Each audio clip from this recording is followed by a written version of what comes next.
Hey everyone, Rascal here. And Mama, welcome to our podcast. In today's podcast, we're covering the 4 seasons of the anime Black Clover and on the completion of the 4th and final season. Now the series follows Asta, a young boy born without any magic power. Sounds familiar.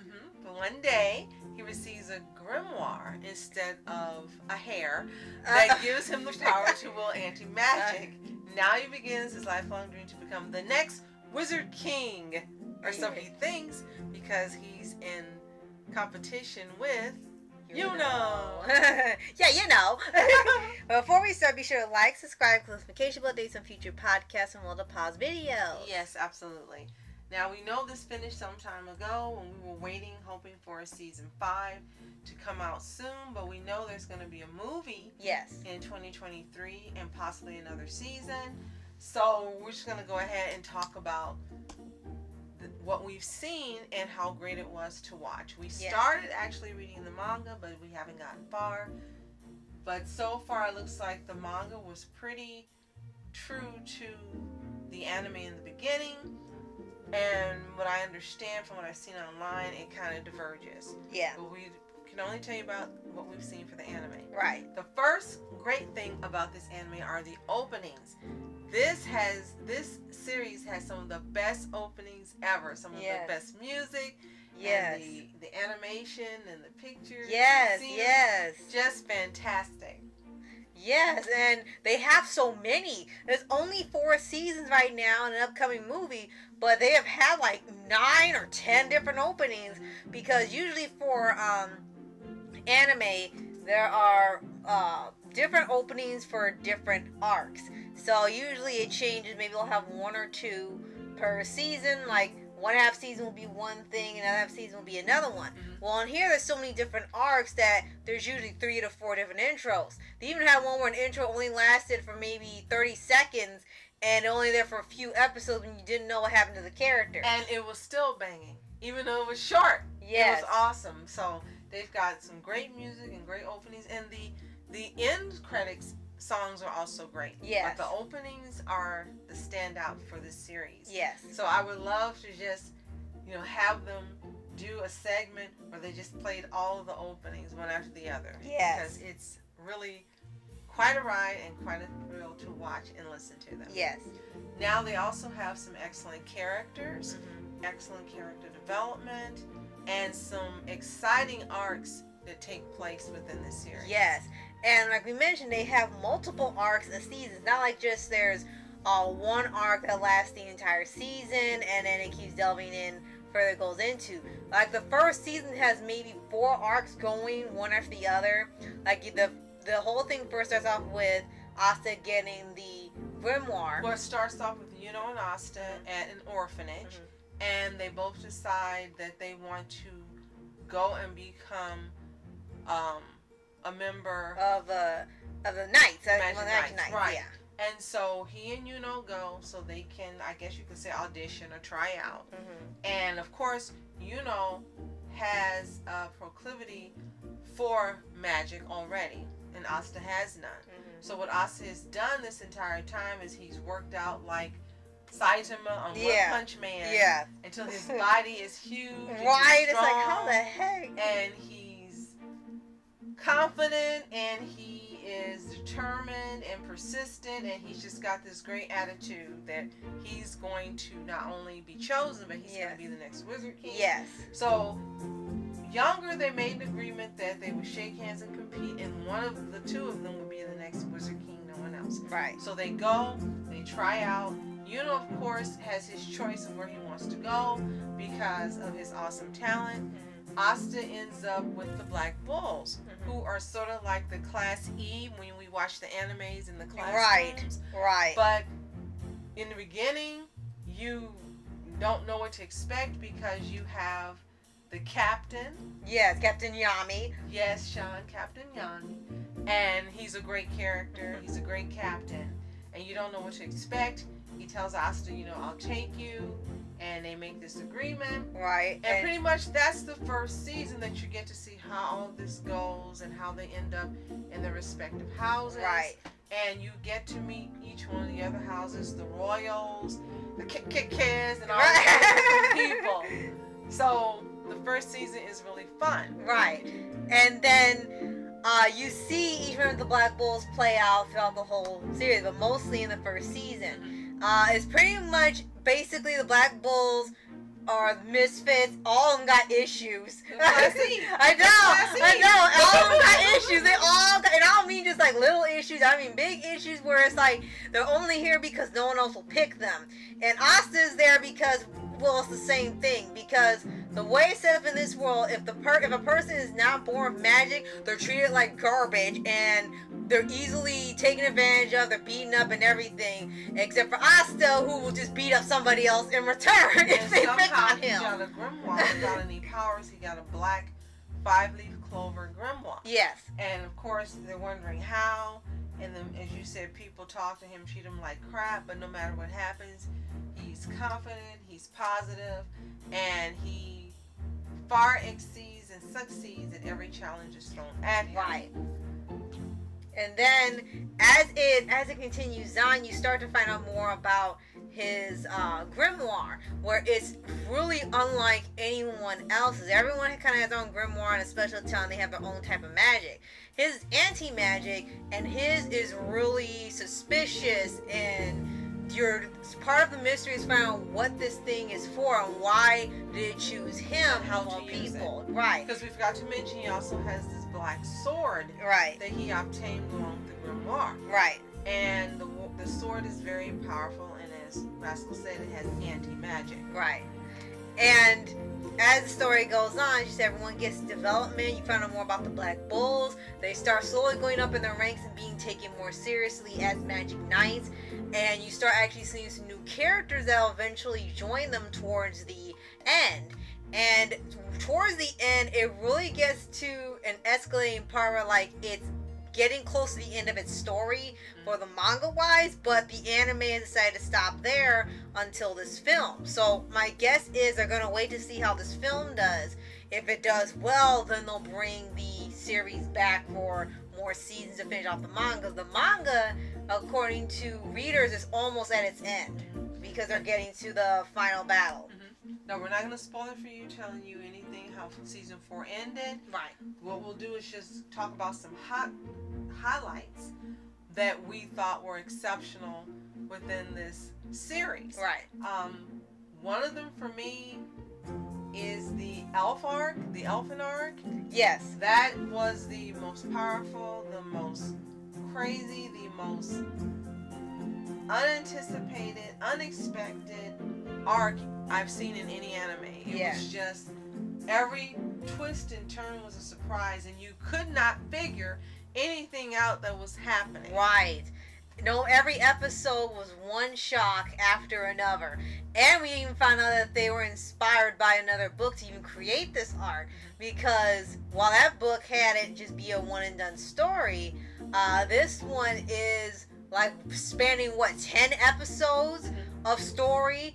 And it becomes really a touch and go at that point, and it really starts to show how the Black Bulls really can be capable when they put their minds to it, and they're not just the jokes of the club.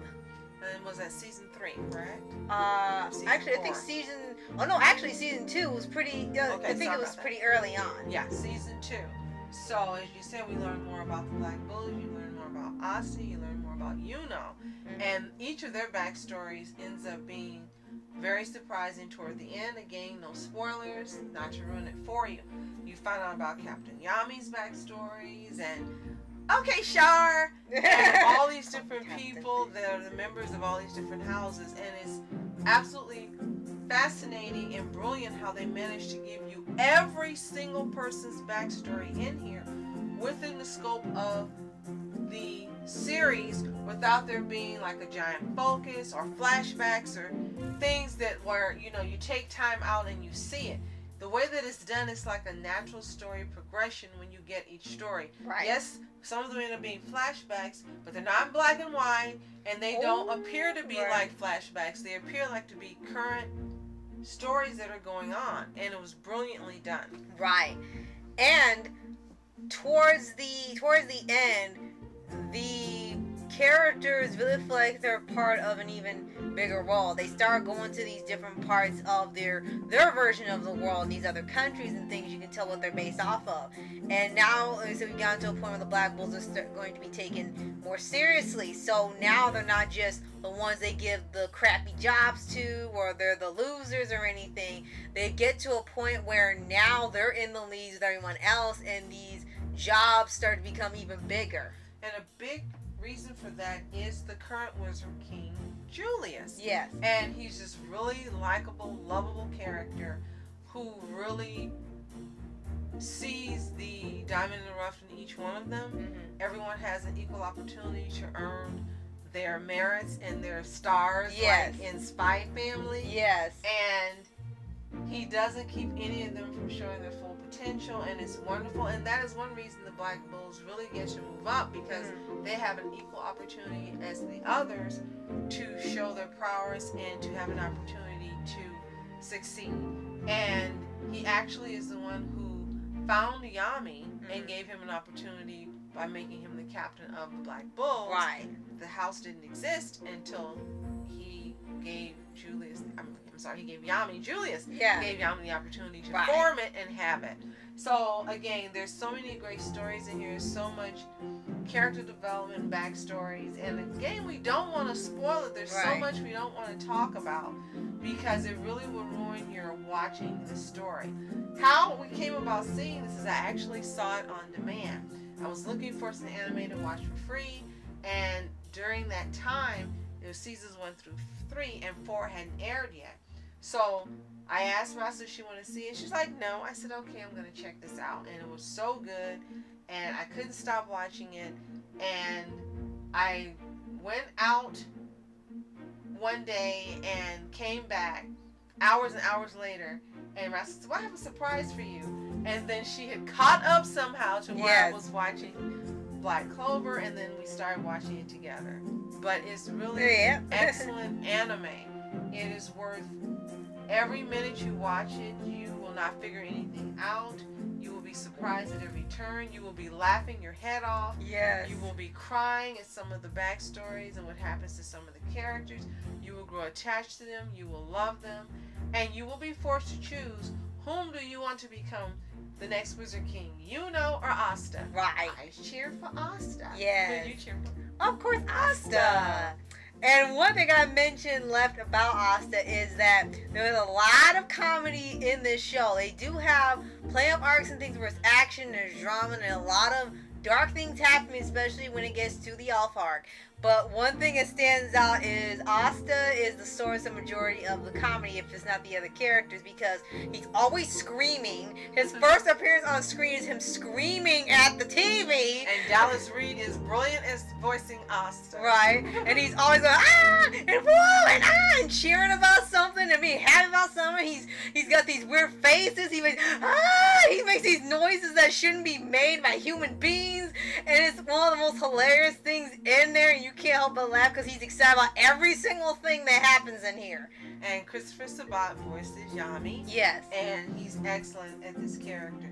You're not hearing All Might. You're not thinking of his other characters. He does such a great job with this character that Yami is something different. Right. And you really like when that happens, when you're listening to voice actors that you've grown to love as other characters. Sometimes they end up sounding like others, but he does such an excellent job here. Yami's like no other character he's done. Right. And you don't think about All Might. When you first hear it, you go, oh, okay, that's Christopher Sabat. It's All Might. And after that, you don't think about All Might anymore. Right. Because he's made Yami his own. Right. You have a great cast of voice actors in here.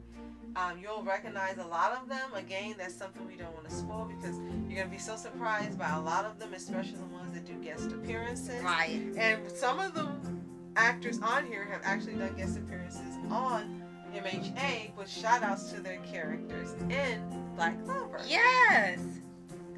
Such as the praying mantis guy. Oh, yes. Right. And you have Clifford Chapin in here. Oh, wow. How many do they've got? I think Colin Klinkenbeard. And he's also doing a role here that does not make you think of Bakugo. You can hear him every now and then, but this character is really different, and you don't think of Bakugo. Right. You don't think of Luffy when you're listening to Colleen Clickenbeard. Mm-hmm. I think that the way this is written and the way the story progresses and the characters being so unique, that each voice actor is able to create something that is special in terms of the characters. Right. And you'll know exactly what we mean when you watch it. We're not just saying it, nostalgia's not clouding our mind.